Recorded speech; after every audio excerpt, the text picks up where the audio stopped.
Chioloa comes back. I'm Father Patrick Baikauskas. I'm the Associate Pastor and Campus Minister at St. Thomas Aquinas, the Catholic Center at Purdue. And welcome to the beginning of our third series of Theology on Tap presentations. We are going to have October 14th, I don't remember the dates exactly, on October 14th we have two locally elected officials, both of whom are Catholic.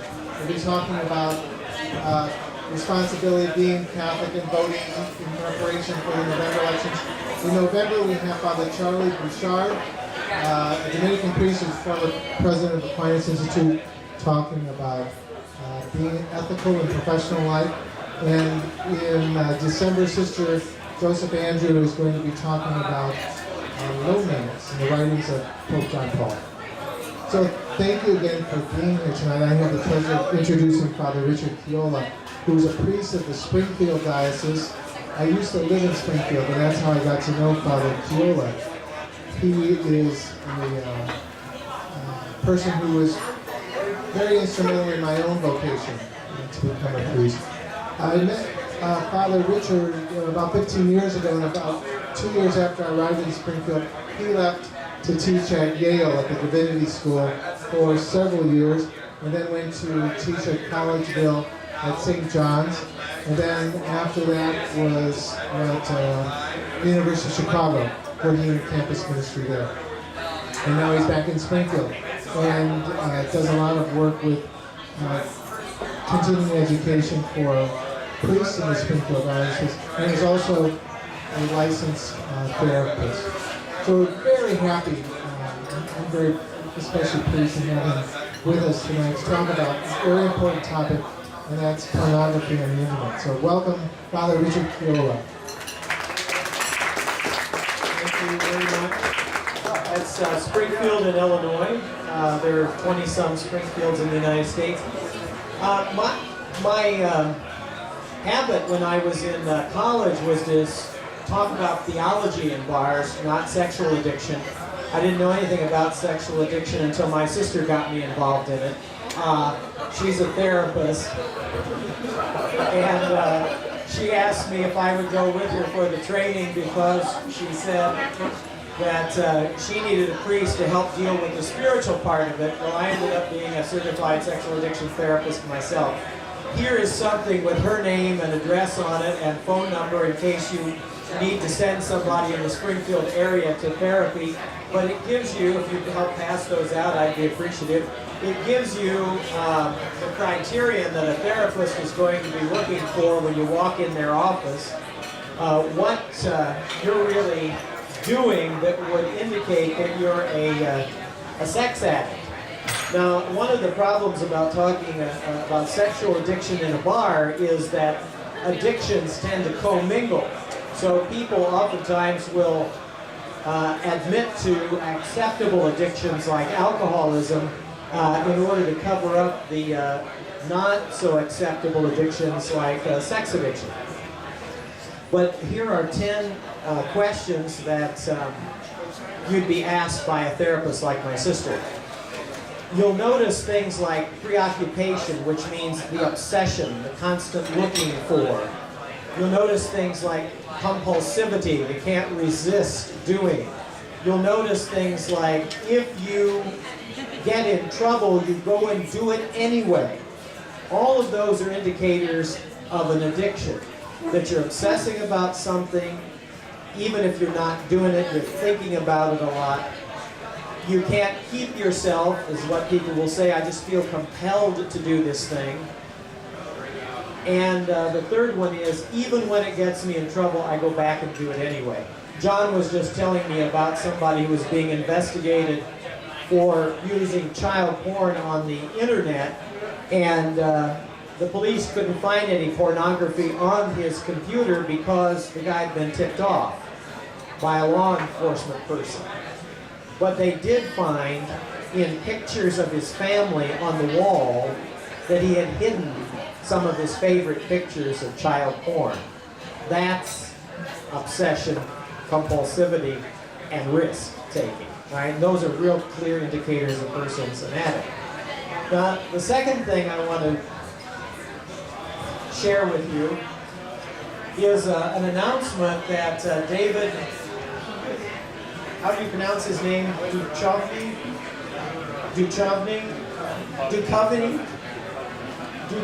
thank you. I'm glad you know how to.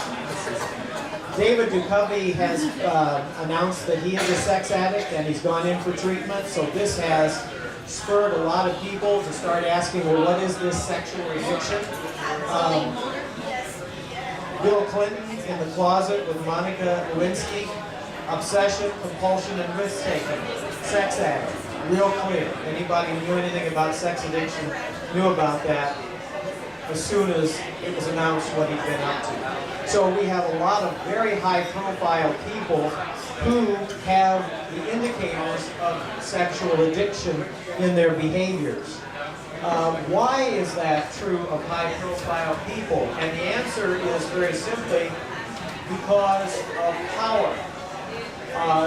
There are those in the addiction field who will tell you that there's only one true addiction, and it's the addiction to power.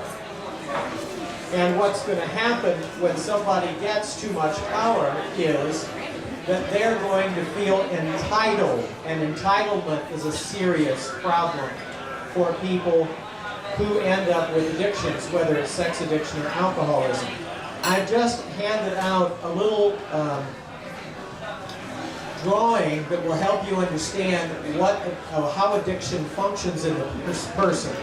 On one side is acting out addiction on the right. On the left is anorexia, what is known as acting in. If you have extras, would you pass them over here, please? Acting in, or anorexia, is the avoidance of any sexuality. Would you pass those papers around, please? Thank you. Acting in is, or anorexia, is the avoidance of any sexual behavior. So there will be somebody, for instance, who gains 100 pounds so that they don't have to be in touch with their body and they don't have to have sex. And they'll strenuously avoid anything sexual or being sexual. If they lose the 100 pounds, they'll get into compulsive sexual behaviors. So you can get the mixing of eating disorders and sex disorder or addiction. The same thing can happen with drugs or alcohol or any other addiction. You know, there are addictions like buying. People who go out and buy 6 of the same kind of sweater. There's also addictions like gambling, or even spending money and getting yourself in debt. Some people are actually addicted to remaining in debt. So there are all kinds of addictions like those. At the very top of this little drawing, you see the thing that says belief system. Well, belief system is that I'm not okay. If you knew me, you'd know I'm not okay. No one can or will fulfill my needs except me, and my need is for, and then you fill that in, and that's what you're addicted to. So you have this very negative belief system about yourself that spurs the kind of thinking that is really impaired. I can just have one sex act, or I can just watch one sex video. And in fact, you're going to continue on to do more. And maybe, as one fellow in graduate school that came to see me when I was teaching, he said, I find that I'm up at 2 in the morning and I'll be there until 5 at the computer. I'll be watching porn videos on the computer in the public computer space in the graduate student dorm residence and masturbating. Obsession, compulsion, risk-taking. And losing that amount of time and not even realizing it's gone by are another indicator. Right? You got a problem. On the back of this piece of paper are the numbers of websites and the numbers of people that get involved in those websites. I think it's fascinating that in January of '99 there were 19,542,710 total unique visitors per month to the top 5 porn websites, and there were over 98 million total unique visitors per month on the top 5 free websites. So this indicates that there is a huge amount of pornography being viewed on the net.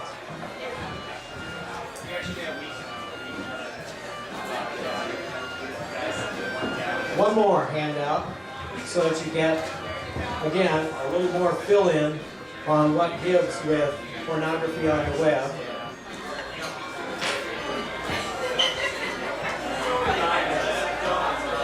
I want you to look at this drawing.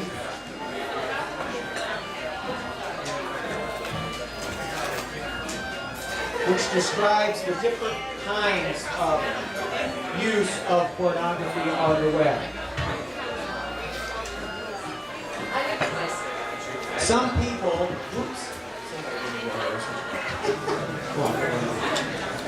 some people use pornography on the web for recreation. Now you can talk here, it says appropriate recreational use. You can talk about the morality of the use of any kind of pornography, considering that somebody is being made into an object for your sexual gratification. There's a question if any kind of pornography is appropriate. But here, when they talk about appropriate recreational use, they're talking about people using pornography on the net in order to stimulate their own sex drive. On the other side, inappropriate recreational use would be pornography where you're trying to entice somebody else, I would say, all right? At the bottom there, the gray area, there are 3 groups that are at risk for problematic use that will move you into addiction. There are people who simply discover pornography on the net. Those people, by and large, would be children and teens. But also, women at home. About 41% of pornography that's used on the web is used by women. And they are an at-risk group because they presume that they are safe in using the pornography on the web, and then they get involved in things like chat rooms and meeting somebody, and they can be in very serious trouble. Another group that is at high risk when they're using pornography on the web are homosexual men, again, because of the tendency to move from pornography to hookups. And so they can put themselves in dangerous positions. The group in the middle, the lifelong sexually compulsive group, people who are already sexually compulsive will hit the net at a very high level. And here's what I mean. If you have an addiction for alcohol and you start using cocaine, you will use a higher amount of cocaine than the normal first user in order to get your buzz, and you'll take off from there in your compound addiction. Similarly, people who already are addicted to some form of sexual addiction, if they are now getting onto the net, will use the net at a very high level of addiction. Because what happens in your brain is you need more chemical discharge in order to get your high. And so you have to use more of the stuff. There's a whole brain chemistry involved in addictions. The last group are the predisposed group. That's the group that hasn't had an addiction yet, but is going to find when they get on the net, they get very quickly addicted because they have all the predispositions. Now, some predispositions would be coming from a family that has very high expectations but very low emotional support. Coming from a family where you already have people addicted to various things. You have a workaholic father and an alcohol-addicted mother. High expectations of you, low emotional support, those are all setups, predispositions, in addition to genetic predispositions that can be there for some kinds of addictions. when you are talking about these kinds of predispositions, you're really talking about the statistics concerning people who have developed full-blown addictions, and then you do the research on what their backgrounds are, and you find this kind of thing. Okay, you're going to get a chance to ask questions of me in just a few minutes, but because you took the time to come out, I'm going to give you one more handout that you can take home and read, because I think it's valuable for you to have information in your hands.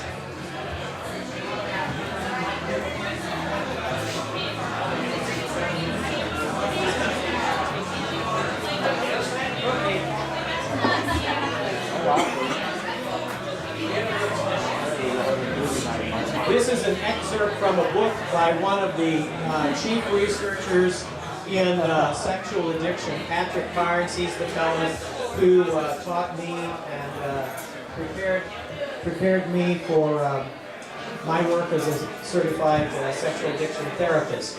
And in this, basically you got 4 pages here. In this 4 pages of material, what Patrick is telling you all about is what goes on the net. Child porn, elder porn, acts of degradation, and so on. You need to know what's out there, because people your age are particularly susceptible to this, because when you're doing your computer research, you can get pop-ups, and if you hit it and suddenly get interested, you will begin moving, and if you're predisposed for an addictive personality, you can get very quickly caught on the web. One of the reasons you can get very quickly caught on the web, even if you've had no background at all in addictions, and you come from a perfectly lovely and supportive family, is very simply because of the structure of the eye and the brain. The nerve for your eye, the optic nerve, immediately imprints images in your brain without any filtering. As you're listening to the noise in this room, your frontal lobe is filtering things out, but your frontal lobe is not filtering things out for your eye. The image is there, and then you process it. So when you get on a computer, you're already using a function, your eye, which is susceptible to compulsive behavior, to becoming, you probably have felt this, if you stayed on the computer long enough, you start kind of losing a sense of time, and you get so completely concentrating that you kind of lose sense of reality around you. Now all you have to do is shove an image in there of pornography with that immediate contact to of your eye to your brain, and you have images now imprinted in your brain that are going to come back at any time, and you're going to have to process them. And if you've been looking at pornography for a long time, you're going to have to spend a good deal of effort to process all that stuff and clear your brain. So this is one of the things that we're up against. Some researchers even think that the heavy use of computers from child on are actually going to create a genetic change in the human brain. Speculation, but an interesting one for your kids and grandkids. My time is ended. I hope I've given you enough that you have some interest in asking some questions.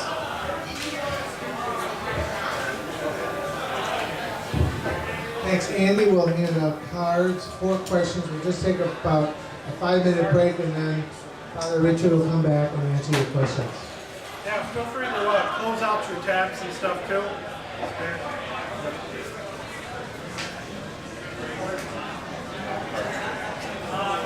That last handout, do we have extra copies? Yeah,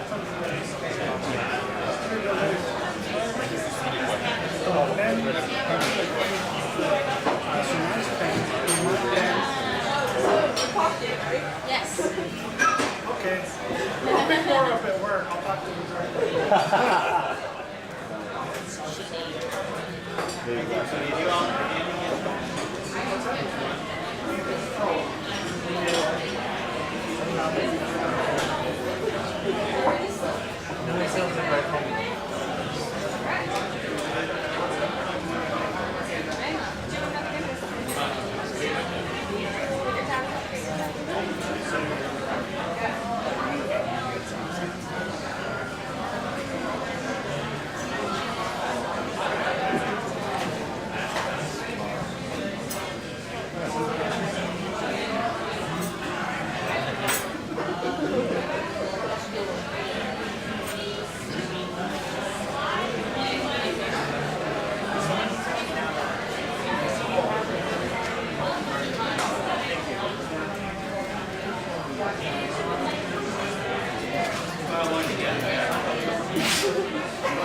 The horse might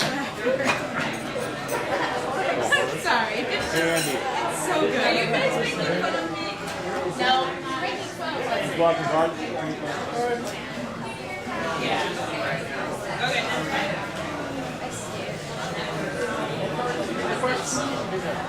Make it a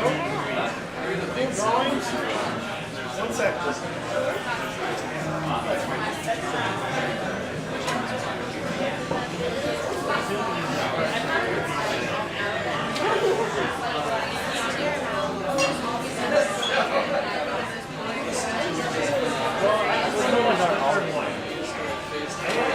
They have different ones. So we don't have to watch the second one.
Yeah, we're not even talking about that. Yeah, I know who Jenny says. Yeah. Yeah. Oh, Mark Harper's a different guy. I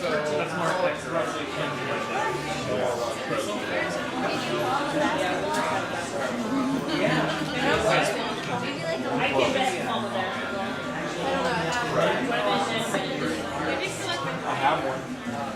Basketball. I think good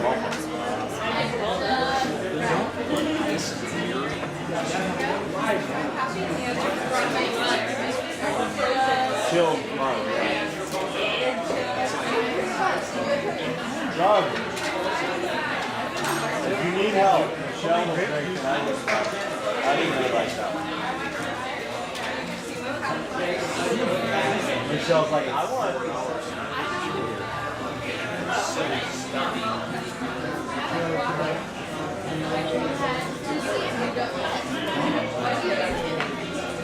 No, I didn't really. I'm not worried about that.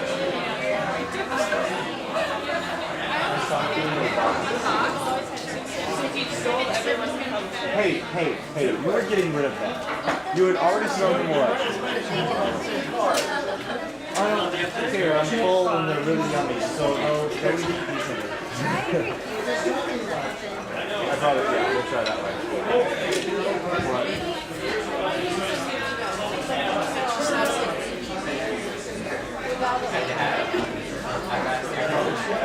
She has like slices. The horseradish sauce is awesome. They put it on everything, or it's available with everything.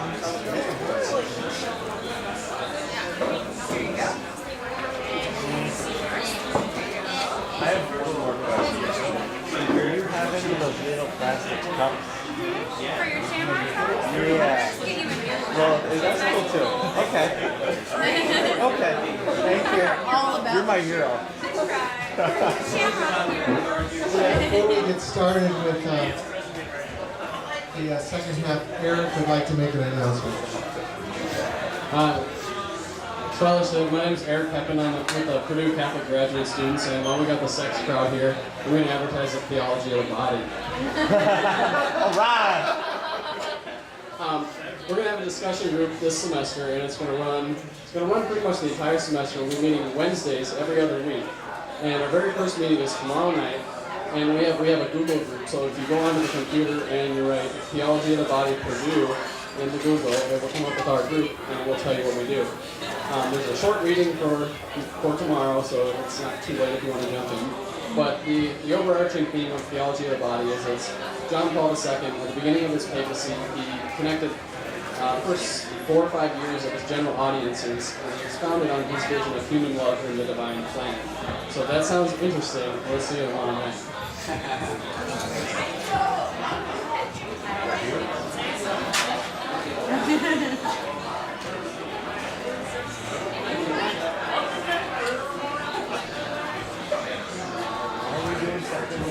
We'll be meeting at 8 o'clock in room number 2 of St. Thomas. Oh, okay. And I have one more announcement as well. And then immediately after, it's only for 1 hour, right? You'll be meeting from 8 to 9, and then at 9 p.m. We have Mass. We started last Wednesday. This is the first time we had Wednesday night Mass, so please join us for that as well. 9 p.m. In the main part of the church.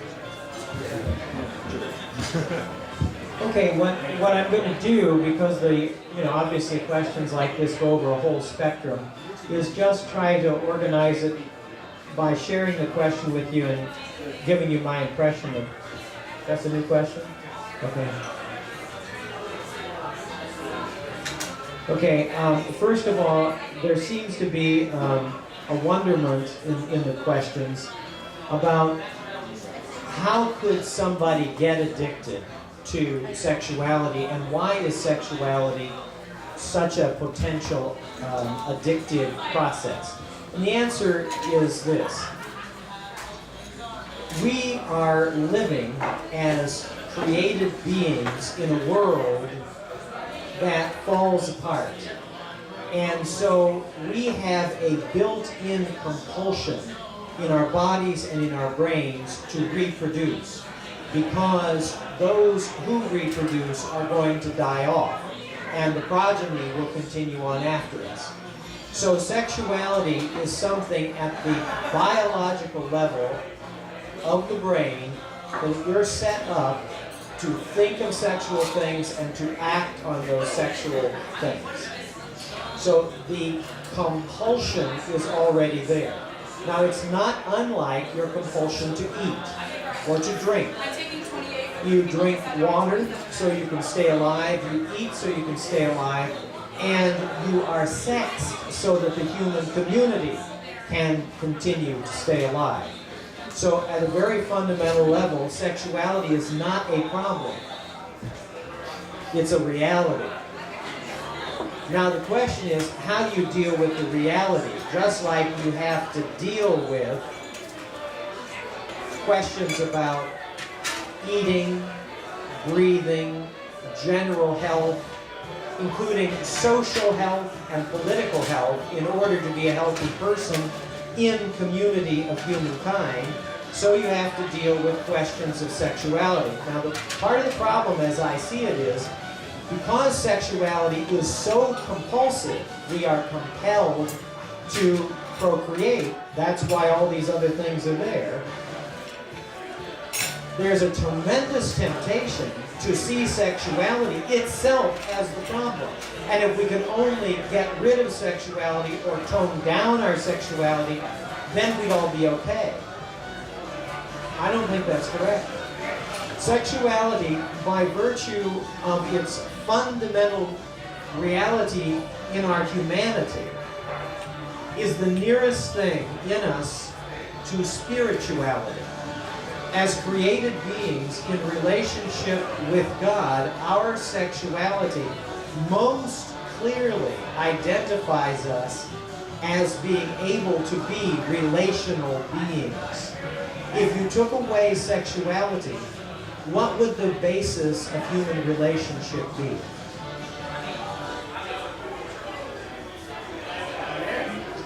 You might be able to be angelic friends, but that isn't the way we are created.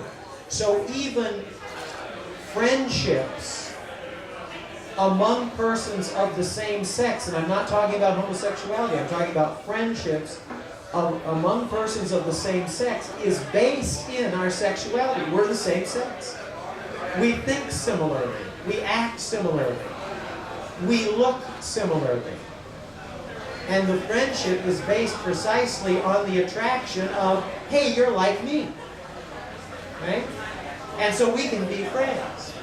So when you get into theology of the body, I think you'll be seeing more clearly that sexuality is a fundamental component of what it means to be a human being. It's not something extra added. Therefore, it is something that we need to learn how to live fully in order to be fully human, which includes being fully spiritual, fully relational, fully in relationship to God, others, and self. Now, the next thing then is people will say, well, can't the government control some of these images? Yes, to some extent we can declare it illegal, for instance, to have child pornography. We can declare it illegal to create videos in which someone is actually harmed and even killed, and you're filming that for profit. So we can create some things as illegal. But government intervention has its limits. The limit on government intervention is the extent to which the human person needs to freely choose how to live fully their sexuality in a fully human way. And there's going to obviously, especially in a democracy, be debate on what those limitations are. And one of the other questions was, how about images in books? You know, ads for bras in the newspaper. Have you ever walked through, ladies, the men's underwear section in a department store? You haven't? Oh, you need to, okay? Because all the best-looking men are wearing underwear. I mean, those images are constantly around us. Now, the American society, in my opinion, is highly pornographic. If you go out of this country, or if you were reared in another country, you may be reared in a place where there is almost no information about sexuality, but there's a great deal of sexual violence. For instance, I have worked with Mother Teresa's sisters in Argentina, Central America, and in the United States, giving them workshops on human sexuality, precisely because many of those sisters come from third world nations where they aren't even taught what a period is, a monthly period. They do not know about ovulation. And only when they get in the community and start learning the theology of the body and those kinds of things do they first begin, perhaps in their 20s or 30s, to learn about these things. And in those cultures, children are constantly used as sex objects, and women are forced to have sexual relations so that they will marry the man who has forced himself on her. So you will find religious women who have been forced into sex acts against their will so that a guy can get them to marry him when in fact they want to go be a nun. So there's all kinds of violence, child abuse in the world around us. One thing we've done here in the United States at least is make child sexual abuse illegal. But the majority of countries have not done so yet. Okay? Now, another question comes, well, what can I do for my own kids? One of the things you can do for your own kids is you yourself get in touch with your sexuality. You yourself become familiar with how to live your sexuality in its fullness, and then pass that on to your kids. By in its fullness, I mean that sex is not simply acts. Sex is a way of being. So, for instance, when I was talking to a man who was pretty closeted as a homosexual, and he was struggling with the church's teaching and saying, but I can't have any feelings, I can't have any thoughts, I can't have any friendships, my response was, well, how do you act like a male? What do you do that's male? And he goes, me? I never even think of myself very much as a male. Well, we started investigating it, and boy, has he changed, because he found out he does all kinds of male things. He leads in his office. He leads in his group. He wants things to be better for his family. He actively supports people in the job situation to grow in their professionality. Those are all sexual acts of a male. Just like another friend of mine says, he loves to go to Protestant churches where women are pastors because they have a mother's way of forming community that we male clergy can't touch. So much, if not all of what we do is already sexed. And we need to more fully appreciate and embody our sexuality. And if you can do that for yourself, then you're going to be able to pass that on to your kids. It also helps to have blocks and guards and all kinds of things like that on the television and their computer use. A computer should never be in a private area for adult or children. It should always be in an area of the house where everyone can see what's on the computer. That stops any of the nonsense. One of the things that people are who are graduate students like yourself, especially seminarians who are preparing for priesthood, are very much in danger because they're in their own room with their own computer, and when a pop-up comes, you hit it, and maybe you hit several more links beyond that, and you can get hooked, and nobody even knows about it, but that doesn't happen if you're only using out in a public area. And that's one of the things we do when somebody has an addiction to internet porn. We say, okay, you're only going to use it in a public area, you're going to put filters on, your spouse is going to have the key to those filters and so on. Right? So you set things up like that. Someone else asked, well, how do you overcome sexual addiction? Well, I have to admit to you, overcoming sexual addiction is a 7-year minimum process.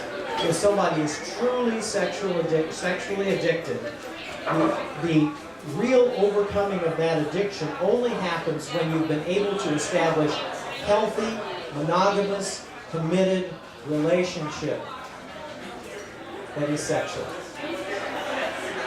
Or, in the case of a celibate, when you have been able to develop healthy, relationships that are truly celibate.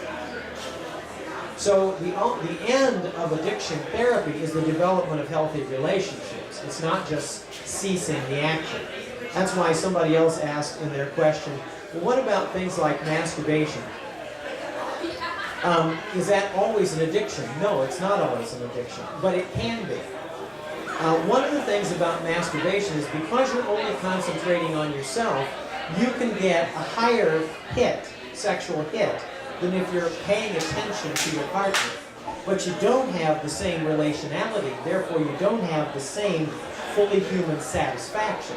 You have a higher hit, just like you'd have a higher hit if you didn't have just one beer, but 4 shots and 3 beers. Okay? But that doesn't mean you're relating better to the people at the party. Okay? Now somebody asked me, what about, come on through, we're only talking about sex. No, that's okay.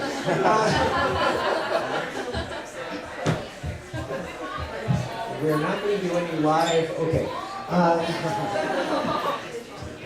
All right. Where was I? Oh, Catholic, somebody said to me, does Catholic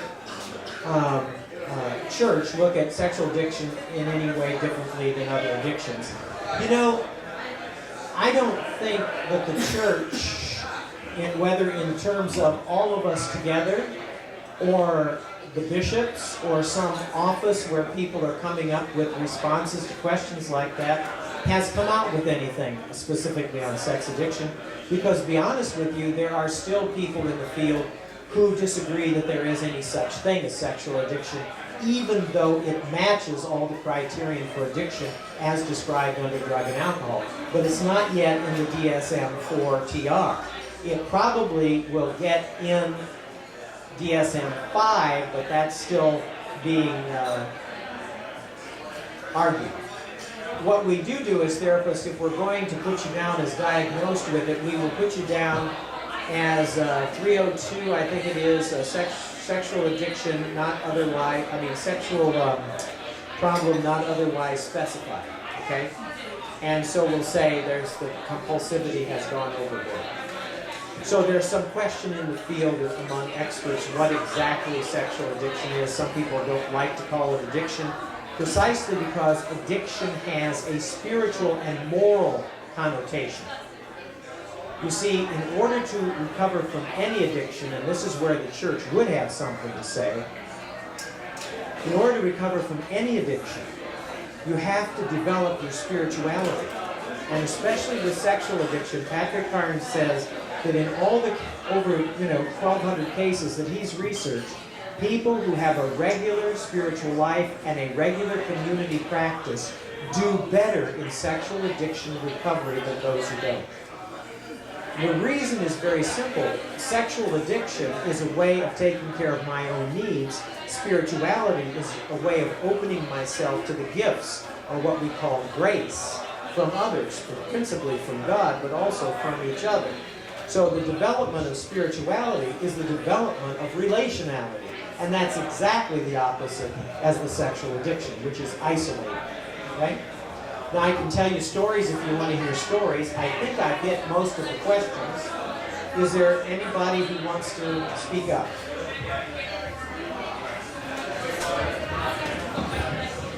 How do you begin a dialogue if you think somebody might have an addiction or you yourself do? Yeah, thank you, because there were a couple questions in there. Somebody said, last Sunday's readings seemed to limit the responsibility we have. And I looked at that question and I thought, you weren't in my church. Because last Sunday I preached that instead of limiting our responsibility to intervene, those readings very specifically extended our responsibility to intervene to the level of the way Christ did it, which is laying down his life for us. So you have a responsibility, for instance, to speak up in political matters, not just to vote. It's a double responsibility.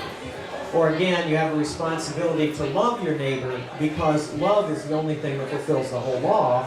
And finally, if you're going to throw somebody out of the church because they won't listen to what the church teaches, then you have the responsibility of treating them like a Gentile and tax collector, and we know that that's for whom Jesus laid down his life. So I don't know who you heard preach, but you tell that person that he didn't rightly discern the Scripture. I don't know who he was. Okay. All right. But he may be here. Now let's get to the limitation of responsibility. Our responsibility is limited in the following ways. First of all, put on your own oxygen mask before you try to put on someone else's. You've flown on planes, right? You will pass out if you don't put your oxygen mask on first. So in the sense that you have to have firm boundaries, and you cannot go out taking care of other people and thinking that that's the care you give yourself. In that sense, you have limited responsibility. You must begin with yourself. Take the plank out of your own eye before you take it out, the speck out of your brothers or sisters. Another sense in which we are limited in our responsibility is, I cannot do for you what you alone can do for yourself. I can put the mask on you, I can't make you breathe. Okay? So we need to know the difference between what I can do for you and what you alone must do for you. That's why marriages are not considered valid Catholic marriages if one person comes to the marriage fully addicted and treats the other person as an object and not as a relational subject. In other words, a spouse cannot overcome the alcoholism of their partner. Only the partner can overcome the alcoholism or sexual addiction that makes the partner treat the spouse as an object. Until such time as the partner is capable of treating the spouse as a subject who will share my life, then I'm not capable of marriage. And that's why marriages get annulled. Because I give the expert testimony to the judge on those annulment cases that this is not a valid marriage. Okay? So, the limit of our responsibility then is we must only do what is ours to do. Otherwise, we are arrogant. The definition of arrogance is I'm taking on responsibility beyond my competence. So I'm taking more responsibility than is rightly mine. But to specifically answer your question, if you know somebody who's hooked on pornography, guess what? Hand them these handouts. Or get the book called Out of the Shadow. Out of the Shadows. Quote, Out of the Shadows. Patrick Carnes' book that he wrote back in the early 80s that describes sexual addiction. There are also books out there on internet porn addiction. Caught in the web of the net would be one of them. Call my sister's number, ask Father Patrick, he'll give you my cell phone, you can call me and we can talk. Okay? If you want to just get on the internet, put in SASH, SASH. That's the Society for the Advancement of Sexual Health, SASH. It will have a link that will show the names of all of the therapists that are certified sexual addiction therapists across the United States. I'm in there.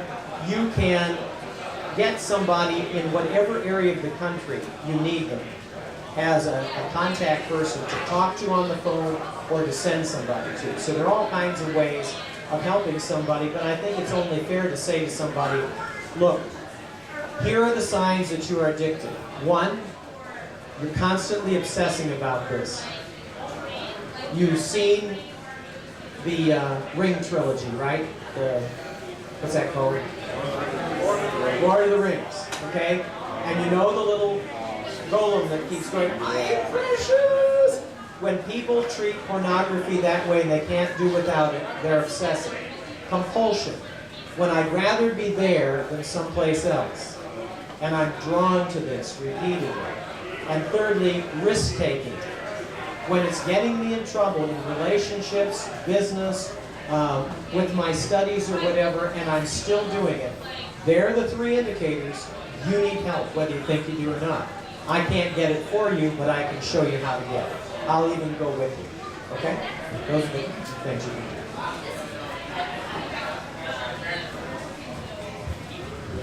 Now, I was told that after my talk, you were going to buy me a pitcher of beer.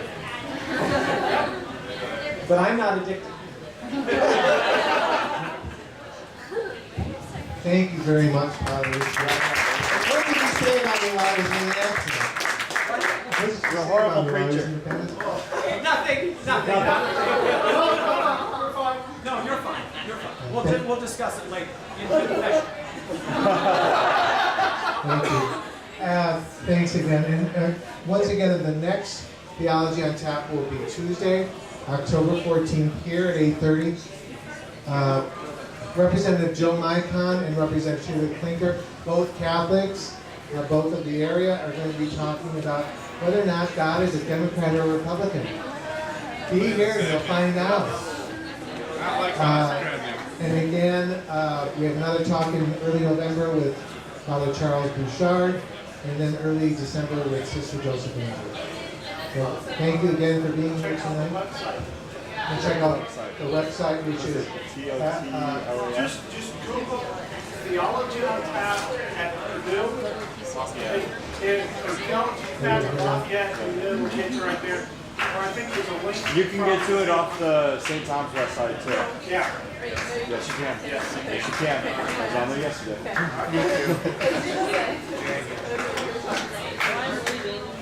You have to look for it a little bit. It's in there. Yeah. Did you get one?